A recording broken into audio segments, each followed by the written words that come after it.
Hello everyone, this is Pallavi. Many UPSC CSE aspirants reach at a stage where they feel confused, like should they keep preparing for the exam like UPSC CSE, or should they choose some other option like IBACIO. Being a UPSC aspirant, I can understand the confusion very well. So in this video, I will tell you honest and practical approach so that you can take some better decisions in your life. Firstly, let us understand the difference. The first difference is in nature of exam. As we all know, UPSC has a very vast syllabus. It requires deep understanding. Multi stage exam है, like prelims है, फिर mains है, फिर interview है. थोड़ा long cycle हो जाता है. ऑन द अदर हैंड, अगर हम IBACIO की बात करें तो it has more focus syllabus like GS, English, aptitude, reasoning, और it has a shorter preparation cycle, और इसका रिजल्ट्स भी फास्ट होते हैं. जैसे जो गैप होता है स्टेज 1 और स्टेज 2 और इंटरव्यू में, वो थोड़ा कम होता है, उसकी वजह से फास्टर रिजल्ट्स आ जाते हैं. सो कंक्लूजन में we can say that UPSC is like a marathon and IBACIO is like a sprint. The second one is stability versus risk.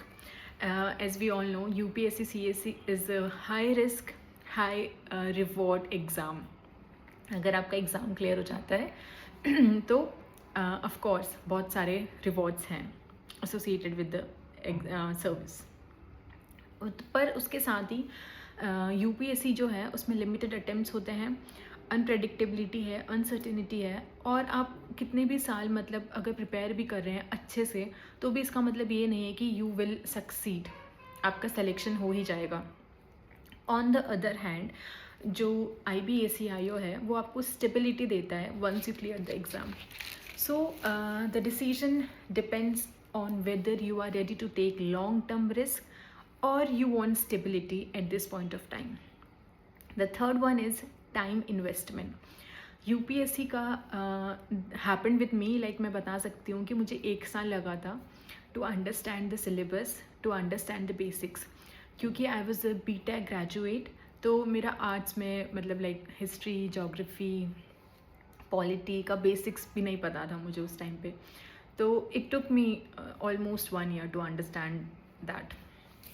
तो UPSC में आप बोल सकते हैं कि 2 से 4 साल तो कॉमन है ही, और फिक्स टाइमलाइन भी नहीं है कि कब कैसे क्या होगा. And on the other hand IBACIO का हम देखें तो अगर आपके बेसिक्स क्लियर हैं तो फॉर श्योर आप एग्ज़ाम निकाल सकते हैं. नाउ कंक्लूजन में हम बोल सकते हैं कि time is an very important factor, specially if you are feeling stuck, जो कि मेरे साथ हुआ था 3-4 साल. I was literally feeling stuck कि कुछ हो नहीं रहा है, कब कुछ होगा, क्या होगा. Let us keep that aside. The fourth point is mental pressure and uncertainty. तो UPSC CSE के साथ आपको पता है कि इट टेक्स लॉन्ग टाइम, तो मेंटल प्रेशर भी आता है आपको. मेंटल मतलब पीस भी नहीं मिलता कि इतना टाइम हो गया है, कुछ हो नहीं रहा है. So you feel stuck. ऐसे पॉइंट पे अगर आप अपना एक ऑप्शन रेडी रखें कि हाँ चलो ठीक है IBACIO है, मैं वो दे दूँगा, मेरे बेसिक्स क्लियर है, तो it is not a bad thing. ठीक है.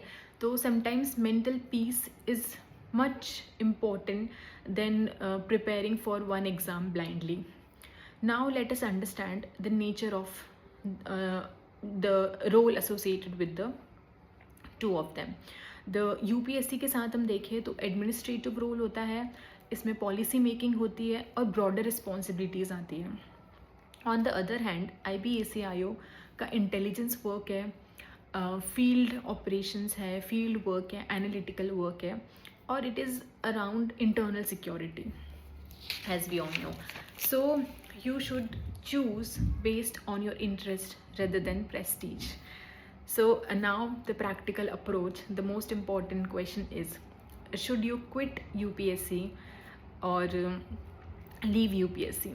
So I would suggest not quitting UPSC completely, especially if you are in a very early stage. So there are 2 options, of course, that you keep preparing for UPSC. If you are consistent, you think that you will be consistent for some more years. Second is like अगर आप exam test, you are taking test, तो उसमें अगर आपके marks improve हो रहे हैं तो you should keep preparing for the exam. और अगर आपके पास ऑफ कोर्स अगर अटेम्प्ट्स बचे हुए हैं तो you should keep preparing for the exam.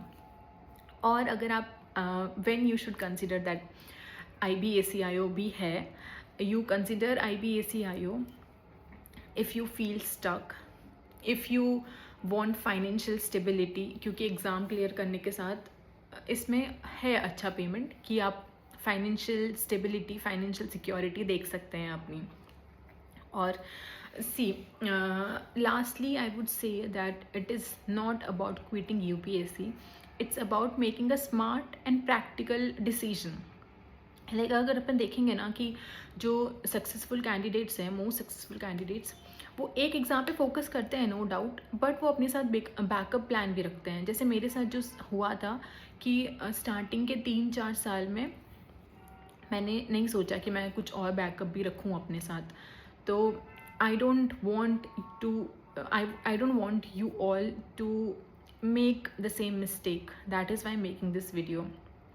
So having a backup plan is a smart move according to me. It is not a weak strategy. So the decision totally depends upon your goals, your situation and your mindset. So all the very best, whether whatever path you choose, be consistent, be confident, and all the best from my side. Thank you.